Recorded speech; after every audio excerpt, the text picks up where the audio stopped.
Sebelum kita mulai, saya ada rapid test.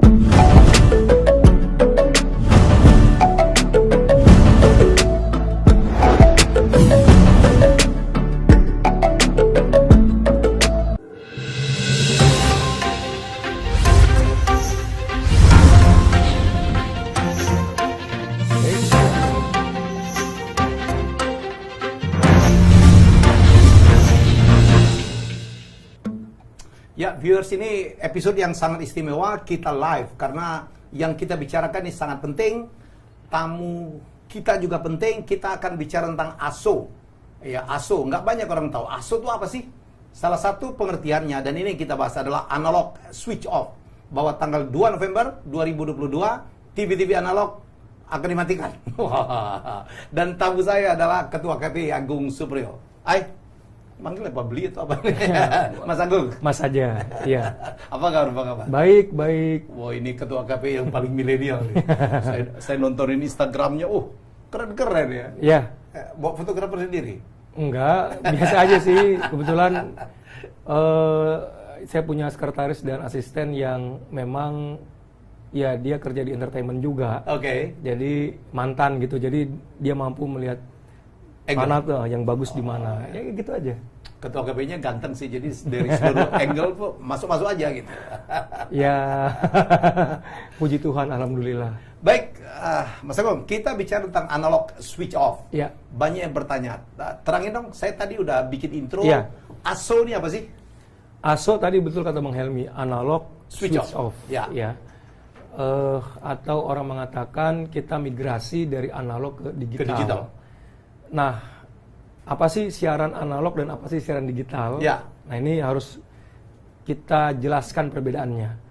Sebetulnya sama-sama menggunakan medium televisi. Jadi analog maupun digital sama-sama memakai televisi. Oke. Jadi kalau digital itu bukan internet, ya, bukan YouTube, bukan Netflix atau TV streaming lainnya. Itu lain lagi.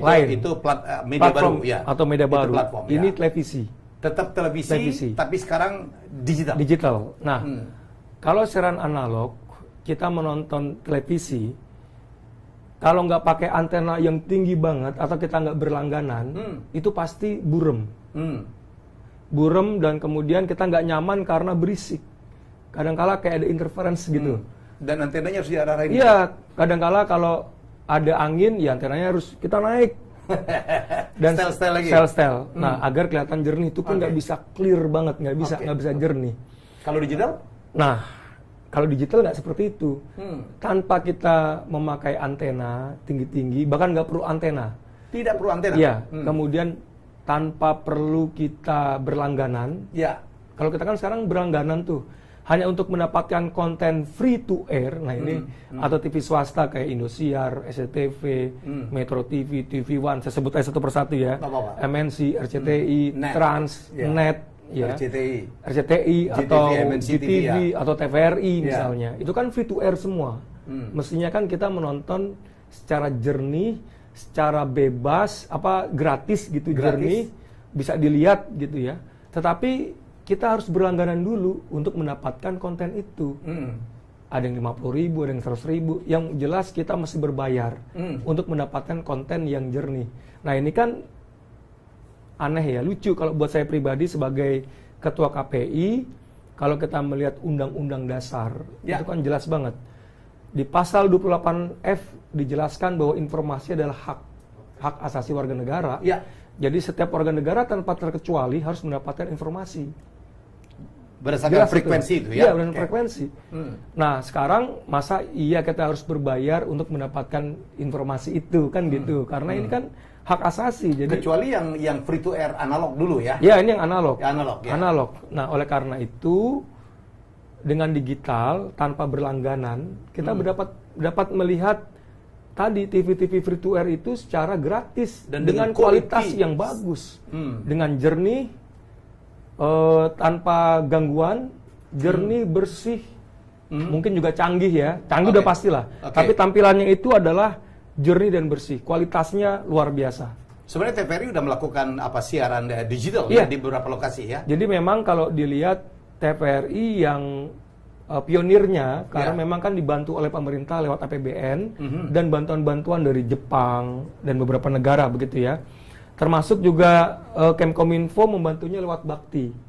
Bakti ini BLU-nya Kemkominfo. Jadi membangun multiplexer di beberapa daerah, terutama di daerah perbatasan.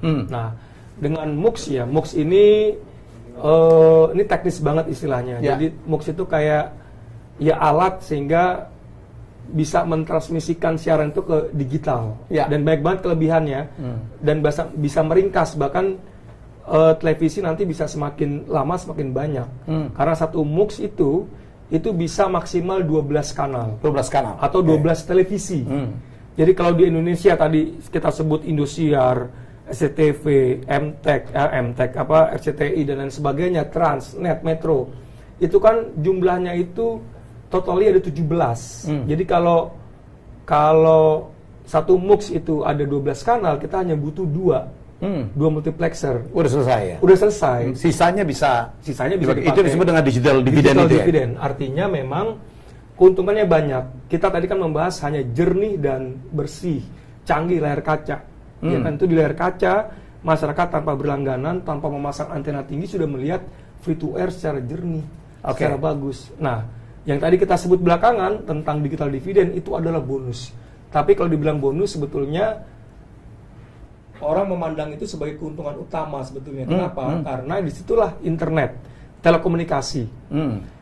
Sekarang ini kita punya handphone 5G nggak bisa dipakai, Bang. Karena tadi kita belum digital penyiarannya. Kalau penyiarannya sudah digital, tadi ada bonus digital atau digital dividend, bisa digunakan 5G. Internet. Nah sekarang ini karena masih nunggu ASO 2 November 2022, 2 tahun, maka 5G baru bisa dilakukan 2 tahun. 2 tahun dari sekarang? Kelebihan, ya 2 tahun dari sekarang. Jadi kelebihannya 5G itu luar biasa. Saya pernah ke Jerman, itu free to air bisa ditonton di handphone tanpa data, tanpa SIM card. Jadi tanpa bayar. Tanpa bayar. Jadi handphone dan kita, Indonesia nanti akan seperti itu? Seperti itu. Tapi yang jelas ini pertanyaan dari masyarakat. TV analog nggak bisa lagi nerima gambar kah? Nggak bisa. Jadi gini, buat masyarakat, ini informasi ya. Artinya memang kan ini baru nih program, 2 tahun rentang waktu yang sangat pendek. Sangat pendek dalam sosialisasi maupun dalam implementasi pemberian set-top box atau decoder. Nah, nanti kita bahas itu. Nah, intinya adalah masyarakat yang sudah mempunyai TV digital, ya, itu tidak perlu membeli set-top box, tidak perlu membeli decoder. Ini set-top box dan decoder itu sama. Nah, kalau masyarakat masih mempunyai TV analog, ya, maka mereka wajib membeli decoder. Harganya itu kalau kita lihat marketplace ya, itu 135.000 sampai udah dapat itu ya. Udah dapat, bahkan murah sekali. Semakin kesini semakin murah. Murah sekali. Jadi kalau TV analog ditaruh barang ini, colokin langsung bisa nerima gambar. Dan kalau kita melihat survei dari BPS, juga Samsung juga survei televisi ini hampir 70% sudah punya TV digital. Di Indonesia. Di Indonesia hampir 70%. Oke, Pak Sagung. Kalau untuk bicara tentang itu nanti malam tamu saya 7:30 adalah Pak Ramli Dirjen PPI akan membahas tentang itu. Sebagai ketua KPI, saya ingin bertanya, kan ini nanti perannya KPI apa ya kalau nanti digitalisasi di TV ini sudah hadir? Semakin besar, Bang. Semakin besar di bidang pengawasan. Pengawasan. Karena gini, konsepnya tadi kan satu multiplexer itu bisa 12 kanal. Semakin besar atau semakin banyak? Semakin banyak dan semakin banyak yang diawasin, jelas ya. Jadi semakin besar juga beban kita. Jadi kalau nanti pemerintah master plan-nya, ini kan ada rancangan. Di Jakarta itu ada 7 multiplexer. 7 multiplexer. 7 dikali 12 berapa, Bang? 84 televisi. Belum di daerah lainnya. Saya melihat di beberapa daerah itu ada yang 5 multiplexer, ada yang 6, ada yang 4, nggak ada yang 1. Jadi ini akan sangat menguntungkan untuk penonton. Ya, jadi penonton itu bisa melihat konten yang variatif. Nah, dengan mutu yang tinggi. Dengan mutu yang tinggi karena masing-masing berkompetisi kan. Ya. Kalau ini berbandingan di Singapura itu diatur luar biasa, Bang. Jadi di era digital penyiaran itu akan semakin banyak TV. Nah, mereka dibuat TV yang segmented atau punya segmentasi tertentu. Jadi ada TV pendidikan, TV anak, TV untuk informasi. Nah, itu luar biasa. TV untuk olahraga. TV untuk TV olahraga. untuk budaya. Seperti TVRI dulu punya kita. Olahraga itu kan banyak. Ada bola, ada tenis. Wah, jadi luar biasa. Itu pun bisa dipecah-pecah lagi. Bisa dipecah lagi. Nah, di Singapura tuh diatur remote-nya. Jadi kalau remote 1 sampai 9 itu TV khusus untuk pendidikan, untuk anak. Oke. Kalau yang hiburan tuh 10 ke atas. Jadi ini yang kemudian political will dari pemerintah Singapura untuk mengedepankan program-program terkait dengan edukasi dan anak. Nah, KPI ingin seperti itu, Bang. Nanti kita coba berbicara dengan Kemkominfo terkait dengan implementasi siaran digital di 2022. Kita harus punya roadmap.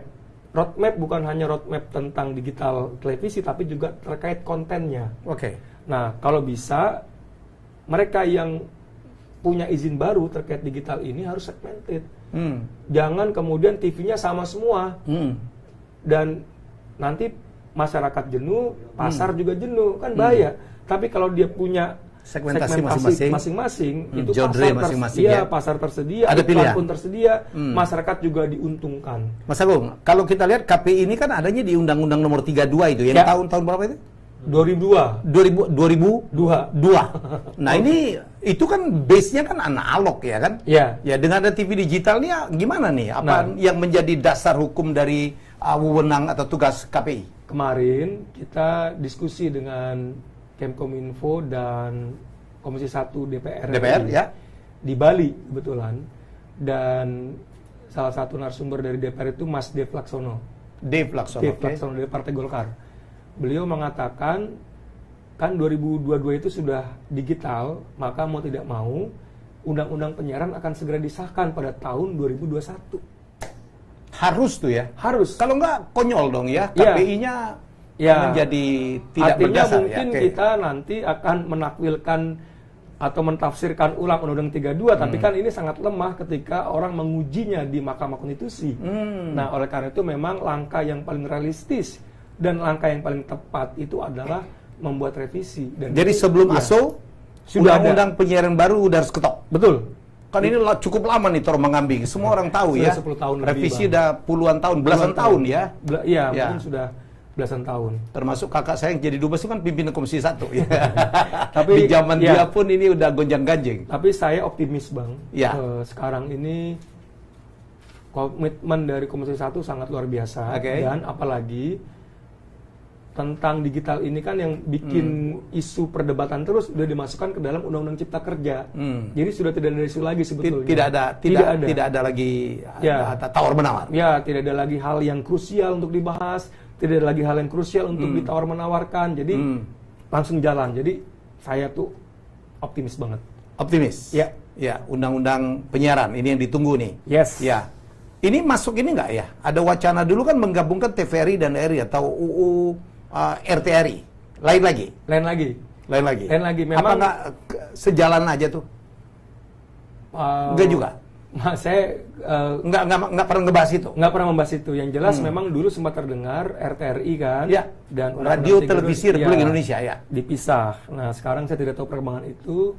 Cuman kita berharap apapun itu KPI butuh legitimasi untuk mengawasi siaran digital. Betul. Ya, karena kan kalau Undang-Undang 32 itu kan base-nya analog. Ya. Digital itu belum ada. Ada. Begitu ngomong tentang frekuensi itu berbeda sekali pengertian, Pak Bung ya. Benar. Oke. Jadi ini yang terus intens dikejar nih. 2 tahun itu bukan masa yang lama loh, Pak. Iya, betul. Jadi saya sering bilang gini kepada media yang wawancara saya. Kami tidak akan meninggalkan pemerintah sendirian. Kami yakin ini pekerjaan yang sangat luar biasa. Nah, oleh karena itu pemerintah perlu didukung dalam konteks ASO ini ya, 2 tahun ini dengan sosialisasi. Kami dalam setiap kesempatan bertemu dengan masyarakat, bertemu dengan aparatur pemerintah di daerah. Kami selalu menyampaikan agar digital ini penting. Apa itu televisi digital? Sehingga kemudian mereka termotivasi. Jadi gini Bang, ketika kami gambarkan kepada masyarakat dan aparatur seperti pemerintahan daerah, nanti kita akan punya banyak TV, daerah itu akan tumbuh konten lokalnya, Ya. industri akan tumbuh. Betul. Semangat banget mereka.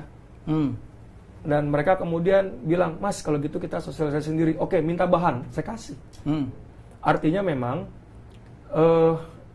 ya ini pemerintah perlu sistematis. Hal-hal seperti itu perlu diberitahukan kepada masyarakat, sehingga masyarakat kemudian menjadi euforia.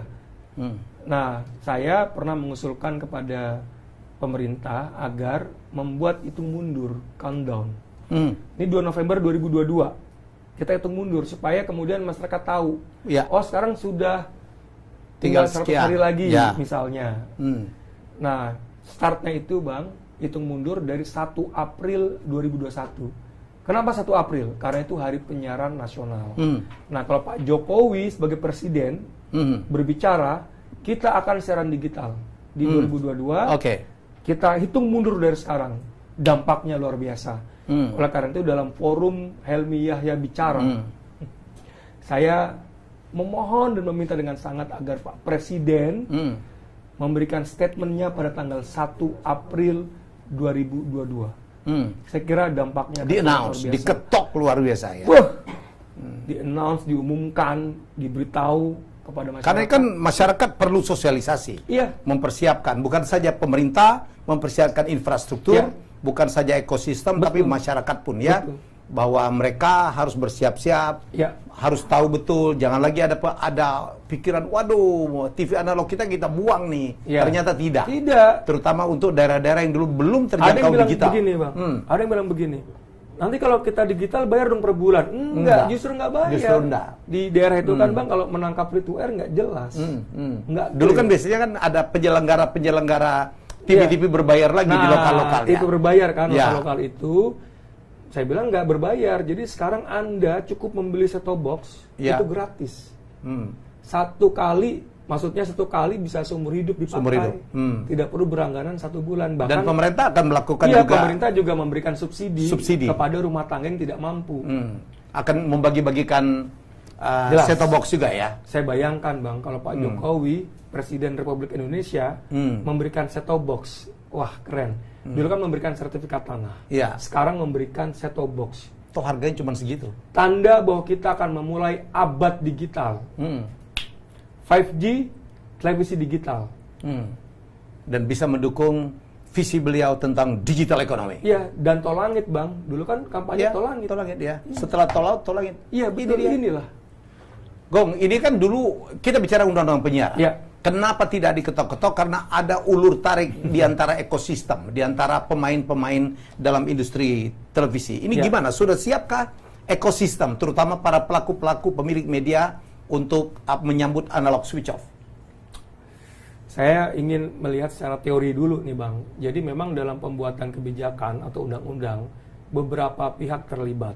Yang pertama pemerintah, yang kedua DPR, Oke. yang ketiga kelompok kepentingan. Di dalamnya adalah tadi asosiasi atau lembaga penyiaran. Ya. Mereka kan punya kepentingan terhadap setiap produk legislasi. Yang keempat adalah masyarakat, termasuk di dalamnya juga Komisi Penyiaran Indonesia. Nah, memang dalam praktiknya, dalam pembuatan kebijakan, yang paling didengar itu adalah kelompok kepentingan. Ditanya lembaga penyiaran. Nah, memang ketika beberapa tahun itu tidak pernah terjadi disahkannya Undang-Undang 32 karena tarik ulur antara lembaga penyiaran terkait dengan digitalisasi. Intinya adalah ketika undang-undang diketuk, kami mendapatkan apa? Kan gitu. Apa benefit buat kami? Nah, itulah yang kemudian mungkin ya menurut analisis saya terjadi semacam ya akhirnya tidak tercipta pengesahan undang-undang itu. Nah, waktu zaman Pak Rudiantara, saya melihat Pak Rudiantara itu betul-betul melakukan lobby kepada anggota dewan. Ya. Ya, tetapi memang lembaga penyiaran itu bukan makhluk yang gampang ditaklukkan. Betul. Televisi itu punya modal, punya partai juga kadangkala, punya pengaruh. Ya. Jadi ini Dan sesuatu orang-orang besar, orang-orang hebat orang-orang ya. besar, Konglomerasi dia punya pengaruh besar. yang besar, bahkan Betul. di tingkat elit nasional dia punya itu. Jadi ini bukan sesuatu yang sangat mudah ditaklukkan. Beliau sudah berusaha dan kemudian difinishkan oleh Pak Joni Plate. Pak Joni Plate, saya melihat kukuh sekali pendiriannya terhadap analysis of itu, dan kemudian dimasukkan ke dalam Undang-Undang Cipta Kerja. Jadi DPR, Balik, dan ya sepakatlah kemudian agar kemudian dimasukkan ke dalam Cipta Kerja, dan analog switch off itu ditentukan setelah Presiden tanda tangan. Dan puji Tuhan Bang Helmi, alhamdulillah Presiden menandatangani Undang-Undang Cipta Kerja pada tanggal 2 November. Dalam konteks digitalisasi, Pak Jokowi komitmen terhadap gagasan-gagasan waktu kampanye. Dan Presiden komitmen dalam konteks ASO itu untuk membuat masyarakat digital. Ini kan obsesi beliau di dalam setiap perbincangan kampanye. Beliau tuh pro terhadap digitalisasi. Jadi memang waktu itu saya yakin Presiden akan tanda tangan di tengah mungkin tekanan untuk tidak tanda tangan. Civil society ya. Beberapa civil society tidak tanda tangan karena beberapa kasus-kasus tertentu, bukan kasus ini. Beliau tanda tangan. Dan ketika beliau tanda tangan 2 November 2020, maka kita hitung mundur. 2 November 2022 semua akan digital. Pemerintah akan mendapatkan keuntungan bonus digital itu. Industri kreatif akan semakin tumbuh. Kemudian kolaborasi dalam pengertian sesungguhnya. Jadi kolaborasi itu sering dimaknai kerjasama, padahal kolaborasi dalam 4G itu beda banget, Bang. Jadi antar sistem itu sudah berkomunikasi via IT. Dan orang kalau melihat YouTube atau kita streaming berhubungan dengan orang lain ya, itu tidak lagi tersendat-sendat. Itu 5G. Artinya kolaborasi bisa maksimal seutuhnya dilakukan oleh pemerintah Republik Indonesia, dan ini memangkas anggaran. Belum lagi kemudian sektor telekomunikasi juga memberikan keuntungan yang sangat besar untuk pemerintah. Sekarang saja sudah nomor 1, kedua baru migas, jadi sudah disalip oleh sektor telekomunikasi. Penyiaran saya kira akan diuntungkan dengan sistem yang makro tadi, dengan digital itu. Penyiaran walaupun dia bagian kecil, dia memberikan kontribusi yang besar terhadap bonus digital ini. Dan dia kan rela, dia rela, oke, gue jadi banyak. TV-TV yang kemarin, salah satu alasan mereka menolak, aduh, saya ini menikmati iklan, ya. Kalau nanti karena investasi juga udah mahal sekali. Udah mahal banget, ya. Lalu kemudian disuruh pindah gitu. Disuruh pindah dan muncul TV-TV baru. Lalu kemudian muncul media baru yang nanti 5G mungkin lebih bagus banget gitu, lebih canggih. Mungkin orang akan semakin lama semakin melihat media baru, mungkin semakin lama semakin melihat Helmi Yahya Channel dibanding televisi. Ini adalah pengorbanan lembaga penyiaran. Ya itu yang jadi pertanyaan banyak orang. Gong, jadi gini. Ya jadi Mas Agung selaku ketua KPI pasti dekat dengan pemilik LPS. Yang notabene konglomerat, punya pengaruh. Ada yang punya partai, dan ternyata pemilik multiplexing digital itu juga mereka juga. Itu yang ada membuat ngapain gue buru-buru, ini analog.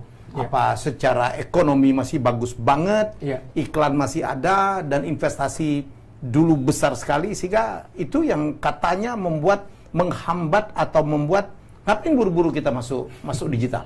Benar nggak gitu? Sebagian ya, tidak semua lembaga penyiaran swasta seperti itu sebagian. Mereka selalu mengatakan bahwa digital itu suatu keniscayaan. Ya, semua begitu. Pasti. Cuman kalau bisa diundurkan selama mungkin. Sekarang begini, tadi saya katakan mereka sudah berkorban loh. Saya sering katakan kepada pemerintah, mereka sudah berkorban. Dan mereka udah pernah invest. Ingat nggak dulu kan gerakan Digitalis TV kan bukan sekarang. Zaman Tifatul Sembiring pun udah dimulai. Betul kan? Tapi akhirnya dulu kan mundur kan karena ada gugatan segala macam. Gini, memang ini keterampilan dari Pak Joni Plate. Cuma saya nggak menilai itu sendiri. Ini juga ada pengorbanan dari lembaga penyiaran. Mereka ikut tunduk juga terhadap kesepakatan ini. Apalagi Undang-Undang Cipta Kerja sudah diketok. Sudah diketok. Artinya ini harus dihargai. Nah, pemerintah tampaknya begini. saya melihat kan di Undang Cipta Kerja izin lembaga penyiaran juga bisa, terutama yang punya multiplexer itu bisa beralih ke telekomunikasi juga. Jadi mereka diberikan kesempatan untuk kemudian main ke sektor telekomunikasi. Mungkin ini adalah kompensasi untuk lembaga penyiaran. Ya. Mungkin seperti itu. Tapi kalau dalam konteks penyiaran KPI, ya kami tetap ketat dalam P3SPS. Nah, memang sekarang ada aspirasi dari lembaga penyiaran. Misalnya begini, ya media baru itu juga diawasi oleh KPI supaya adil nih, kan mereka beriklan juga. Ya, tapi kan undang-undang penyiaran yang lama tidak mungkin mungkin memberikan dasar untuk KPI mengawasin media baru, betul kan? Betul. Nah, mungkin ini yang bisa dikompensasi lewat undang-undang penyiaran yang baru, mungkin saja. Ya, semoga ini menjadikan dorongan undang-undang penyiaran yang baru harus diketok segera. Betul. Jadi kami ingin tuh semua dapat perlakuan yang sama. Ya. Jadi bukan hanya televisi dihajar, iklannya makin turun, dan mereka sudah berkorban. Oke, saya mau. Oke, ada kompetitor televisi lain. Oke. Artinya mereka akan berjuang lebih keras lagi untuk mendapat iklan. Sementara di media baru tidak diawasi oleh KPI. Ya, contoh lah misalnya iklan rokok. Contoh lah misalnya, ya simpel iklan rokok. Iklan rokok kan nggak boleh. Hanya boleh di atas jam 10. Di YouTube tidak ada aturan itu. Tidak ada aturan itu. Jadi mereka semua beralih. Kok begini ya? Nah, ini hal yang dikeluhkan oleh lembaga penyiaran, dan saya kira di tengah pengorbanan mereka terhadap kerelaan mereka untuk ikut dalam ASO itu, ini perlu jadi ini kepentingan sama-sama ya? Sama-sama lah dipertimbangkan. Pemilik LPS, pemilik media baru, masyarakat, pemerintah. Pemerintah akan timbulnya digital ekonomi ya, karena digital dividend, saya pikir ini sesuatu semuanya akan untung. Karena tidak mungkin kita analog sendiri di tengah pergaulan dunia kan, Agung? Iya, Timor Leste belum, ya memang wajar negara baru, tapi Myanmar Singapura, Malaysia, jangan-jangan kita satu-satu negara di dunia ya? Nigeria saya sudah buton, kita nggak tahu negara yang nggak pernah terdengar itu kan, itu sudah digital. Jadi makanya ya oke lah, sekarang sudah buka lembaran baru, dan yang menariknya pemerintah kan mendapatkan keuntungan banyak dari telekomunikasi. Semua untung sebenarnya, asal kita konsisten terapkannya. Betul. Oh ya, Mas Agung, hold sebentar. Kita persilakan kepada para pemirsa, ya silakan tulis di komen aja ya. Kalau ada yang ingin ditanyakan, ini topik yang sangat menarik, akan mempengaruhi ya Indonesia ke depan di tengah pergaulan dunia. Ya, kita bicara sekarang tentang topik bahwa tahun 2002, tepatnya 2 November 2002. 2022, Bang. 2022. Tidak sampai 2 tahun lagi TV analog akan gone. Kita akan masuk full ya TV digital. Sekarang sudah mulai peralihan itu udah terjadi ya, Bung ya? Udah peralihan. Seperti di TVRI sudah bersiaran analog juga dan digital juga. TVRI itu punya 120 pemancar digital. Luar biasa. Ya, dulu zaman Bang Abni masih memimpin TVRI itu, ya kita siaran digital sport. Wah, itu keren. Keren banget. Dulu TVRI sudah memiliki 4 kanal digital. Ya, 1 itu nasional, 2 itu adalah budaya dan pendidikan, 3 itu 2 itu daerah, 3 itu pendidikan dan budaya, 4 itu sport. Ya, dan sport itu dulu kita, luar biasa Mas Agung. Ya, jadi kita berharap mau nggak mau nih kita untuk mengejar ketertinggalan, kita akan masuk ke dalam alam digital. Tapi Mas Agung dan menerangkan, jangan khawatir kalau Anda masih ingin mempertahankan TV analog, tinggal membeli set-top box. Set-top box itu semacam decoder.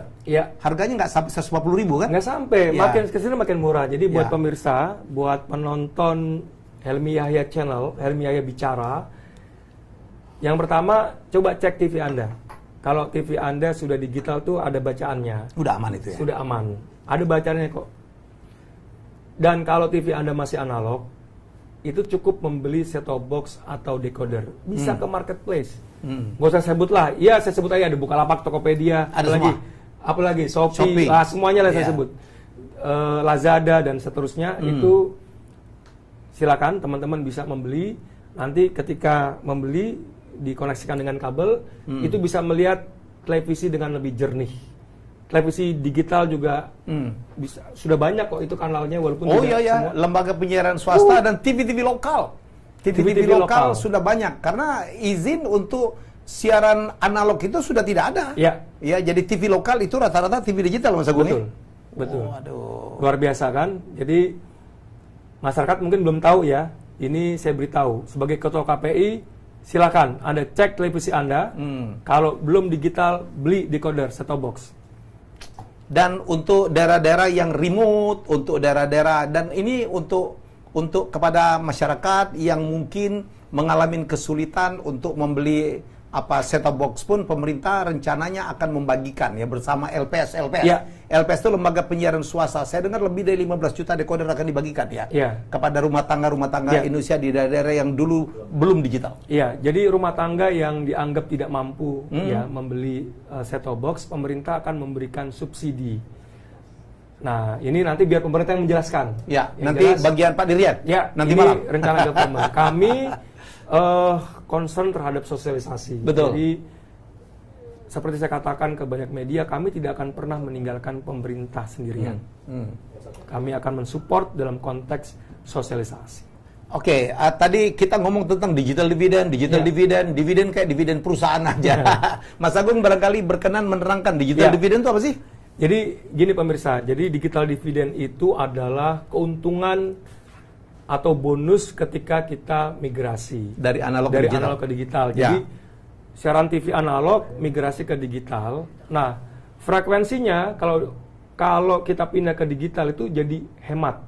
Dikompres. Kalau satu analog, satu frekuensi analog, satu televisi. Jadi kalau ada 17 ya dulu. Yang analog ya. Kalau 17 frekuensi, 17 analog. Ini biar kita memudahkan logika saja.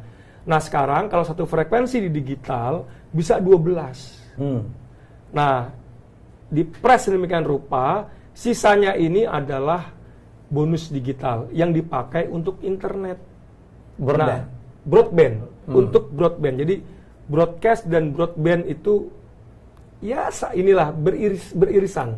Nah, broadband ini yang bisa kemudian dipakai untuk 5G. Macam-macam ya. Sekarang ini kan kita baru 4G.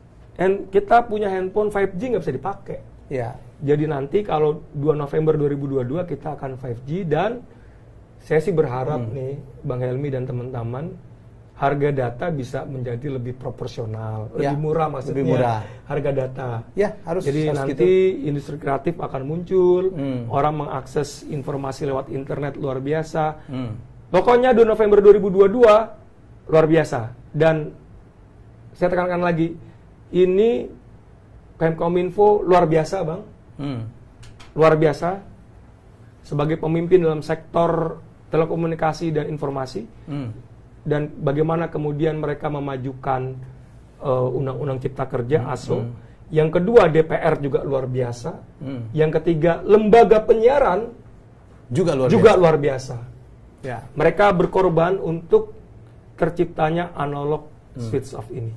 Oke, dan kalau ada yang nanya, bagaimana menikmati digital dividend itu di daerah-daerah yang di luar multiplexing, Mas Agung? Enggak, jadi gini.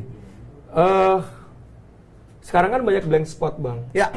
Presentasi saya mendengar presentasi Pak Joni Plate di Komisi 1 DPR, itu bahkan ada daerah yang masih 2G. 2G? Iya, ada 2G, ada 3G, masih ada, belum 4G. Nah, kalau kemudian infrastruktur dari pemerintah lewat internet itu bagus, ditambah dengan bonus digital tadi, saya yakin di Indonesia tidak ada lagi blank spot. Kita bisa, Bang, membuat teknologi Uber tanpa driver, mobil tanpa sopir. Di beberapa negara Eropa sudah diuji coba dan itu sangat dimungkinkan karena mereka sudah 5G. Bonus, mereka sudah migrasi penyiarannya. Sekarang kita mau buat mobil tanpa sopir, jangan-jangan di daerah tertentu blank spot, nabrak mobilnya. Inilah tugas pemerintah untuk infrastruktur ya? Iya, semua sudah oke. Di Cipta Kerja sudah terjadi. Tenggat waktu 2 November 2022. Ayo. Harus. Sekarang pemerintah harus siapkan semuanya nih menjelang 2 November 2022. Siap. Dan jangan lupa pemirsa, mohon maaf kalau saya salah nih, ikut nerangin aja. Ya. Digitalisasi dalam industri penyiaran ini juga akan bermanfaat satu untuk distance learning, betul? Yes. Untuk distance learning, apalagi sekarang, keniscayaan begitu kita COVID-19, ya kita pikir distance learning itu 5 tahun, 10 tahun lagi. Sekarang ternyata di depan mata. Yeah. Dan nomor 2 adalah untuk mitigasi atau pemberitahuan early warning untuk kebencanaan, ya. Betul. Jadi nanti kita kan nggak punya nih Bang TV bencana. Iya. Di Korea Selatan sudah ada. Jepang udah ada. Memang negara-negara itu kan rawan bencana memang betul, ya. Tapi kan kita juga Bang. Memang kita jangan Jakarta sentris berpandangannya. Coba kita melihat daerah seperti NTB, Sulawesi Tengah, Bengkulu, yang Padang, Aceh, Palu, luar biasa kan. Oleh karena itu kalau dan bencana kita lengkap macam-macam, ya, Gung. Just name it. Tsunami, gempa bumi, gunung berapi, banjir.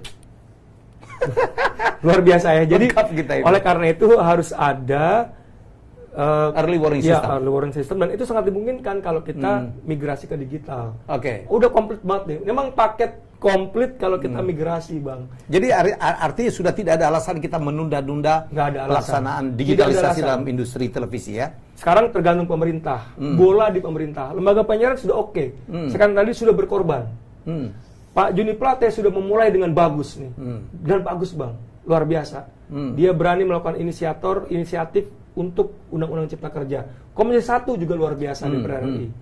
Tinggal sekarang sosialisasi urusan pemerintah. KPI nggak akan meninggalkan pemerintah sendirian. Catat itu. Kita akan membantu sosialisasi. Baik, pemirsa, sekali lagi kalau Anda ada yang ingin ditanyakan, silakan ketik ya pertanyaan Anda di komen kami, dan saya akan memilihnya dan untuk dibacakan karena ini penting sekali lagi. Ya, tadi ini bukan masalah ngomong siaran doang, ini menyangkut masalah ekonomi, masalah kebencanaan, masalah pendidikan, ya, dan masalah bisnis. Jadi sebenarnya ini adalah bukan sesuatu yang harus kita abaikan untuk kita bahas.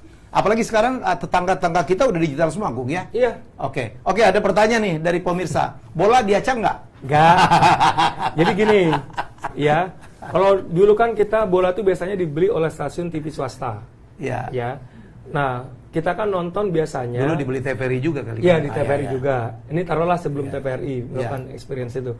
Nah, kita kan kalau nonton di TV swasta nggak jernih, maka kita berlangganan. Nah, kalau berlangganan itu bukan afiliasi kepada TV swasta, itu pasti kita nggak bisa nonton. Betul, diacak.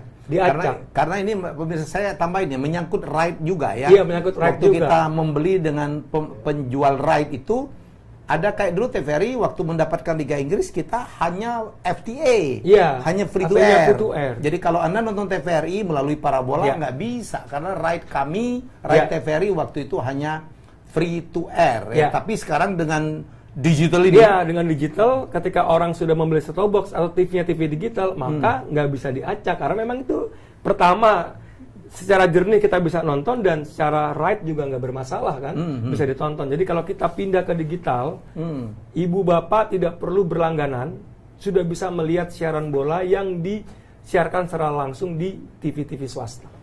Gung, ini artinya masa depan kan banyak di daerah itu kan ada TV-TV berbayar, ya? Iya. Itu bagaimana nasib mereka dengan ada digitalisasi ini? Iya. Dengan adanya ASO ini? Jadi memang begini, setiap kebijakan tidak bisa bulat ternyata, Bang, atau tidak bisa menguntungkan semua pihak. Ya, jarang ada kebijakan yang menguntungkan semua pihak, jarang. Dan setiap kebijakan pasti ada yang kena jadi korban dalam kebijakan itu. Nah, salah satu yang kena korban adalah tadi yang Abang katakan, TV berbayar di daerah. Karena selama ini kan mereka membuat televisi free to air dengan jernih, LPS itu dengan jernih. Ya. Tapi berlangganan kan. Lalu tiba-tiba ada decoder. Ada kemudian mereka beli TV digital, dapatlah menerima siaran digital, otomatis mereka akan tersisih. Nah, solusinya adalah TV-TV berbayar harus kemudian membeli konten-konten yang menarik supaya bisa bersaing. Supaya bersaing, ya bisa beli HBO ataupun sekarang kan punya banyak negara-negara lain lah memproduksi itu. Jadi mulai sekarang ya sudah mempersiapkan diri untuk memberikan konten-konten yang tidak ada di free to air, yang kemudian orang membeli itu berlangganan itu karena ingin melihat sesuatu yang beda, atau membuat konten-konten lokal dong, atau membuat yang konten-konten very lokal. Betul. Ya, pengalaman saya kayak TVRI Yogyakarta, Iya. itu membuat produksi lokal, Iya. yang keren banget, angkringan, Iya. ya. Jadi kadang-kadang itu yang rating share-nya itu lebih tinggi daripada TV nasional. Di Amerika itu Bang, TV Ya. berlangganan luar biasa. Betul. Karena mereka membuat konten-konten yang berkualitas. Sekarang ditayangkan di Netflix misalnya, itu dari sana. Mas Agung, bagaimana nasib Nielsen rating and share dengan ada TV digital? Nielsen ini kan orang bilang gak ada lawan ya. Hmm. Bukan hanya di Indonesia, tapi Ya, di banyak negara. Di dunia mereka ya seolah-olah tidak ada lawan. Cuman di digital ini banyak banget alternatif yang tersedia Ya. untuk kita membuat rating sehingga bisa menjadi alternatif dari rating tertentu. Contohnya rating Nielsen misalnya. Misalnya begini, ada gagasan di decoder itu atau set-top box ditanam chip, Betul?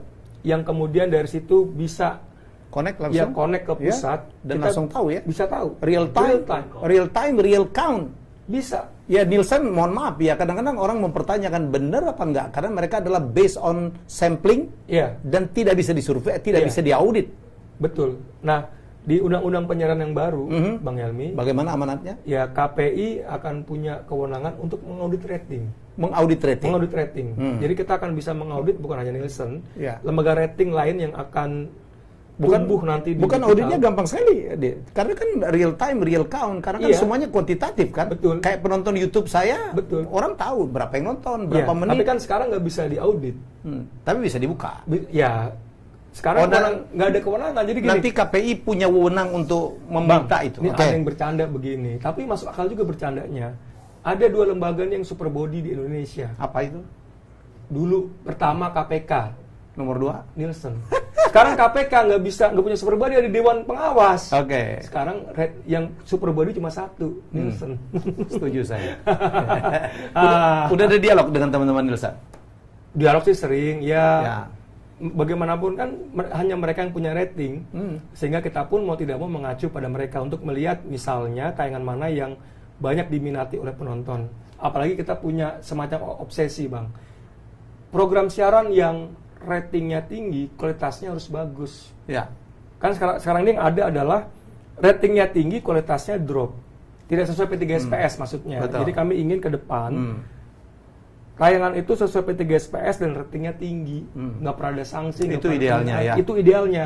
Makanya dalam konteks itu kami sering melihat atau berdiskusi dengan Nielsen karena mereka satu-satunya lembaga yang punya rating. Ya. Nah, saya berharap memang di dalam era digital nanti 2 November 2022 ya, ada semacam lembaga lain yang juga melakukan survei atau rating yang digital sehingga kita punya alternatif. Pengiklan juga kan butuh itu, Ya. butuh alternatif. Kalau di YouTube mereka tahu Pak, tahu berapa yang nonton. Itu dia. Kita bisa buka berapa menit. Ya, Saya dapat berapa aja dari YouTube mereka tahu. itu luar biasa Bang. Itu udah artificial intelligence ya. Artinya penggemar abang siapa, Ya. iklan Yang nonton real tuh. Agung tahu nggak, penonton saya 60% ternyata millennials. Iya. Saya kaget sendiri. Saya pikir seumur saya dong 57. Saya kan YouTuber kolonial. Ternyata cuma 7%. Saya berharap nanti di TV juga gitu Bang. Ya. Artinya TV juga punya presisi ya. Artinya Tahu betul. pengiklan juga Fokus ya, ngerti. konsentrasi ya. Itu dia, makanya segmentasi. Segmentasinya program siaran jelas. akan terbuat nanti di dalam setelah kita digital. Aduh, menarik banget Bang. Saya Dan- sebagai ketua KPI mengidealkan suatu siaran yang berkualitas yang banyak variatif di negara demokratis. Apa enggak itu nanti ya masalah rating dan share itu menjadi wewenangnya KPI, karena KPI itu kan adalah Komisi Penyiaran Indonesia di mana ada embedded di situ wewenang untuk mengawasi ya. Ya, kami tuh boleh saja, tapi ini kan nanti anggaran. Tergantung isinya undang-undang juga Iya, ya. yang jelas pemerintah sudah mengusulkan kepada DPR Oke. draft undang-undang penyiaran. KPI punya kewenangan untuk mengaudit rating. Oke. Cuman tadi Bang Helmi mengatakan kenapa enggak KPI yang melakukan rating and share? Oke saja Bang, tinggal Anggaran. anggaran itu kan bukan biaya yang kecil. Hmm. Tapi KPI kok yakin sanggup? Kan logikanya sederhana Ya. Bang. Tinggal nambah orang, nambah anggarannya. Nambah Selesai. orang, nambah anggaran, Oke. beli alat kan? Beri alat ya. Alat, terus aplikasi. Saya pikir juga dengan digitalisasi peralatan juga makin murah lah. Logika sederhana Bang, jadi jangan sampai kita dirumit-rumit lalu harus import. Karena dari ini logika sederhana ini. Kita semua kan pernah di Amerika. Kan kita nonton semuanya pakai set-top box. Betul. Itu people meter itu, it's real. Ya kan, it's real. Ini bukan berdasarkan sampling. Ya kan, bener. Ini acara ini ditonton berapa orang, jam berapa, ya. Kan ketahuan. Kita ingin seperti itu. Pokoknya, segala sesuatunya akan mungkin dilakukan ketika digital. Termasuk yang tadi Bang Helmi katakan. Tinggal memang kemauan pemerintah dan DPR. Kalau KPI diberi kewenangan, alat kita kan selalu paradigma kita impor. Waduh, aplikasinya sekian, ini sekian. Padahal logikanya aja tinggal pasang people meter, ada set-top box sudah ada. Set-top box kan tinggal pasang aplikasi digabungkan dengan misalnya di pusat server udah selesai. Terrecord semua. Karena bukan apa ya? Rating dan share itu sangat menentukan apa kebudayaan bangsa. Betul. Ya, jangan sampai ada acara-acara ratingnya tinggi padahal tidak mendidik. Tapi dibuat terus-menerus karena rating dan share-nya tinggi dan iklannya masuk. Ya, jadi kita berharap ya kita nanti ke depan kita bisa kontrol gitu dengan fungsi KPI ya. Apalagi di Undang-Undang 32 itu tujuan penyiaran itu kan mencerdaskan kehidupan bangsa, bukan sebaliknya. Generasi iman dan bertakwa. Banyak. Jadi kalau rating and share-nya itu terus yang melanggar P3SPS mau dibawa kemana? Jadi ini penyiaran itu adalah alat strategis untuk membentuk karakter bangsa Indonesia. Betul. Alat strategis juga untuk eksistensi negara ini terwujud dalam penyiaran. Orang bilang propaganda. Yes, saya bilang memang propaganda. Memang alat sosialisasi. Dan kita berharap KPI juga ada keberpihakan kepada acara-acara dengan kualitas yang baik dan mendidik. Jangan hanya melihat rating dan share-nya saja. Ini yang saya pikir juga lebih penting, Gung. Kalau semuanya diserahkan kepada mekanisme pasar, mekanisme rating dan share, ini yang terjadi sekarang. Sepakat. Kita harus intervensi. Intervensi yang paling baik adalah lewat struktural. Struktural itu adalah lewat regulasi. Itu yang paling bagus. Ya, kita berharap betul KPI bergerak. Ada persiapan apa ya KPI untuk menyambut digitalisasi? Yang pertama sosialisasi, Bang. Kami membuat tagar KPI Digital Connect. Digital Connect. Terus? Kami sosialisasi di 10 kota. Yang pertama di Mandalika. Justru, NTB. Terus kita ke Samarinda, ke Cirebon, terakhir Bali. Kemarin kami ke Bali. Itu selalu dalam seminar atau workshop kita undang tokoh masyarakat, stakeholders. Kita undang universitas, akademisi. Oh iya, penting. Kita undang semua. Ya, dan pemain ya, pelaku. Pelaku. Jadi kita kasih tahu keuntungan TV digital seperti ini, mereka euforia. Terutama yang tadi pemerintah daerah euforia. Oh kalau gitu oke, kita dukung.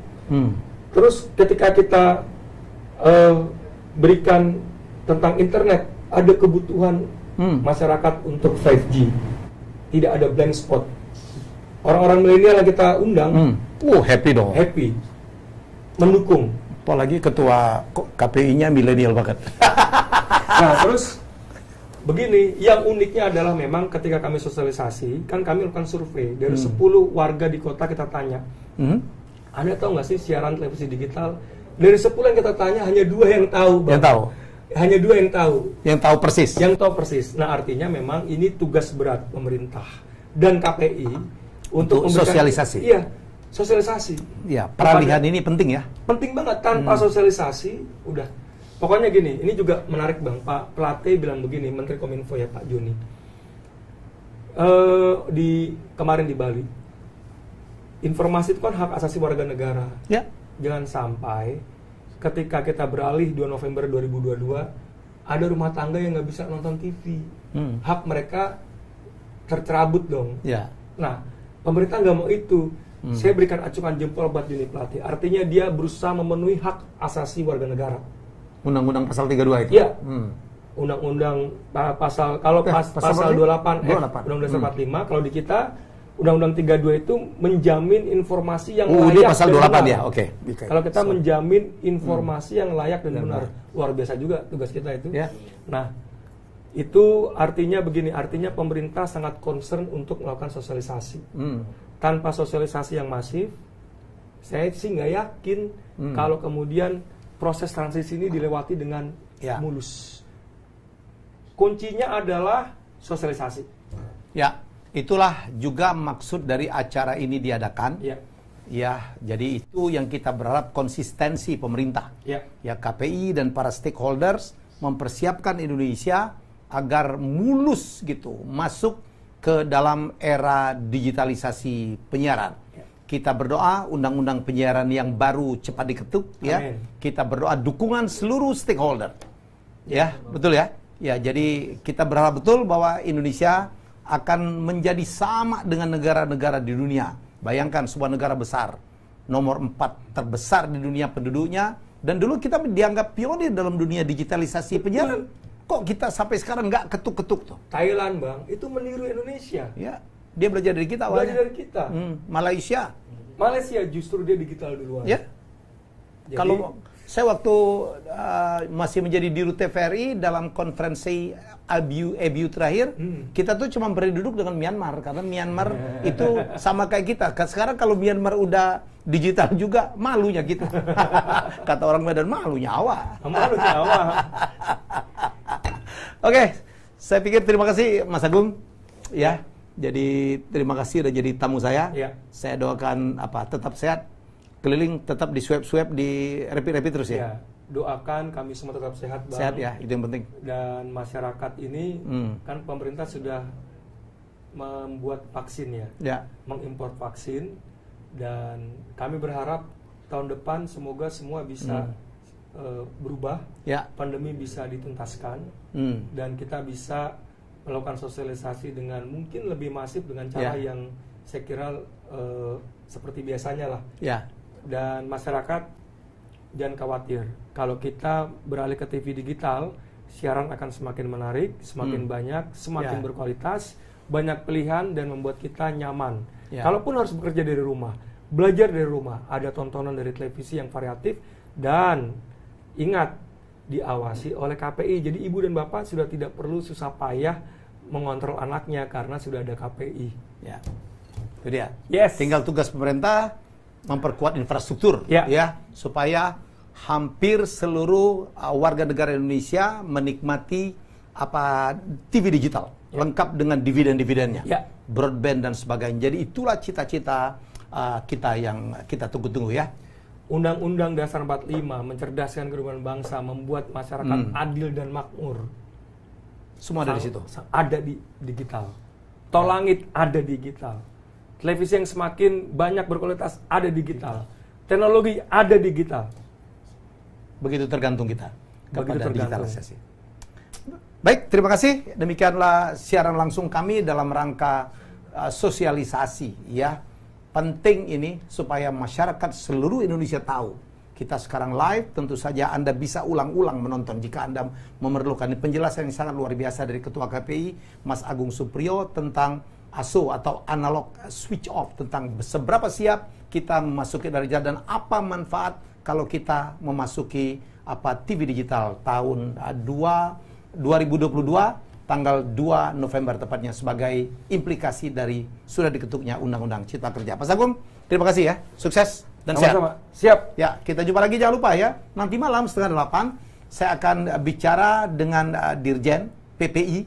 Ya, ini lebih detail gitu ya. Bagaimana masalah subsidi itu, bagaimana tentang pembagian set-top box, dan seberapa siap kita, apa yang sudah disiapkan oleh pemerintah dalam ini Kemkominfo untuk menambah infrastruktur. Semuanya akan kita bahas habis-habisan. Kalau Anda ada yang ingin ditanya, siapkan pertanyaan. Kita akan live dan kita juga akan menerima pertanyaan-pertanyaan ya tentang analog switch off atau apa yang disebut dengan ASO. Kita jumpa lagi nanti malam, jangan lupa jam 19.30 ya bersama Dirjen PPI Pak Ramli ya.